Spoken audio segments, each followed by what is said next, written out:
What's the first pass that you learned? Chest pass.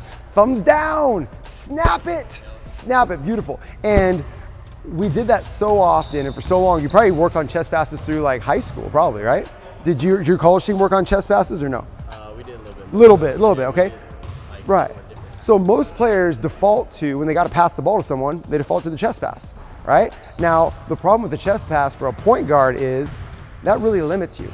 If I'm ever dribbling this direction, to throw a chest pass to you becomes challenging.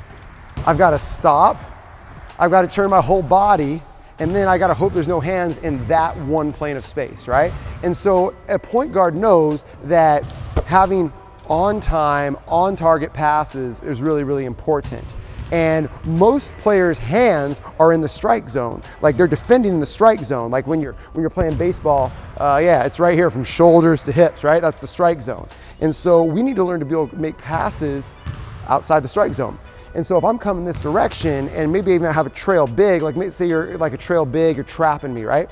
Okay, if I'm going this direction, there's no way I'm getting a chest pass back to the top of the key. So that's when I might use a hook pass. I'm gonna head back to the top of the key there. And a hook pass is not this. Hook, okay, because that's not on time. It was on target. That's not on time. Hook is, we want to get the ball fully extended above the hands and we want to snap it down at some pace. Hook, that's a hook pass. And a point guard has to be able to make a hook pass with both their right hand. They got to be able to make that same hook pass, boom, with the left hand with some pace. And they got to be able to do it off the bounce, one hand without having to gather it. Did you want more assists? Did. Yeah, every point guard wants more assists, right? But I don't see a lot of point guards that come into the gym snapping hook passes off at the wall, right? But the special ones do. Good. So as a coach of youth players, we spend too much time focused on the technique of a pass as opposed to the outcome of a pass. The principle is the ball has to get there with speed and it has to be accurate. It's hard to get the ball there, especially in traffic, especially for young players, with only having one option. So we want to actually grow their toolbox, explore the edges of the sandbox, and give them multiple options on the pass. Get creative with youth passing, and they'll be able to get creative on the floor. So what we're going to look at right now is how we can copy some scoring passes. Very few scoring passes, like passes that become assists, very few of those are chest passes. Very few are chest passes. Chest passes are usually just how we move the ball around the perimeter or maybe headman the ball up the floor. But most scoring passes are creative passes that come off the sides of our body. So right now, if I were to do this, what does it look like I'm about to do? To who? To me. To you, right? And so I'm advertising to every defender that I'm going to pass to you, and I give them a head start closing out to you or a head start going to contest your shot, right? So if I want to give time and space to my teammates, I'm actually going to make passes off the sides of my body. They don't have to be no look, but I have to be able to pass creative off the sides of my body. Also, I've got to not only throw off the side of my body, but I've got to be able to make passes in creative angles as well.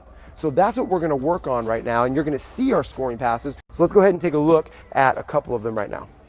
Now, you see how his chest is still pointed at the rim? That keeps this number 4 defender engaged. And by keeping this defender engaged, he's able to give 14 an advantage. This is what we call a shovel pass. It's like you're shoveling.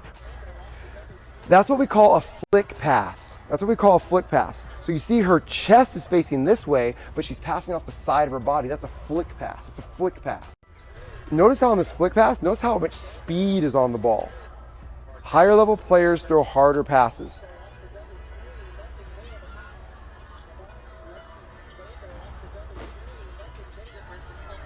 So this is what we call a pocket pass, a pocket pass.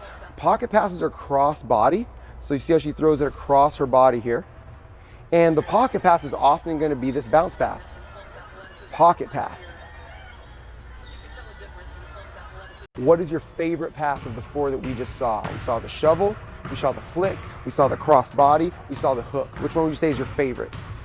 Pocket, hook, flick, shovel. That's the one that you're about to work on. And you're gonna get a set of 10 with each hand. So each of you is gonna get an X. Come over here with me. You're gonna get 4 steps away. 1, 2, 3, 4. 4 steps away from the wall. Me, I'm gonna go with the hook pass. I'm gonna make sure my knees are broken, right? And every single time, I'm gonna just come right here. I'm gonna try to see if I can hit my target. How many I can hit out of 10?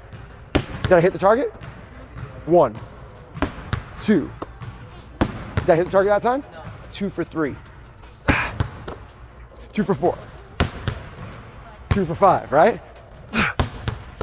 2 for 6, 2 for 7, 3 for 8, 3 for 9, 3 for 10, and then I go left. So whatever your favorite pass is, it's 4 steps, it's hard, and you keep track left and right. Passes! Passes.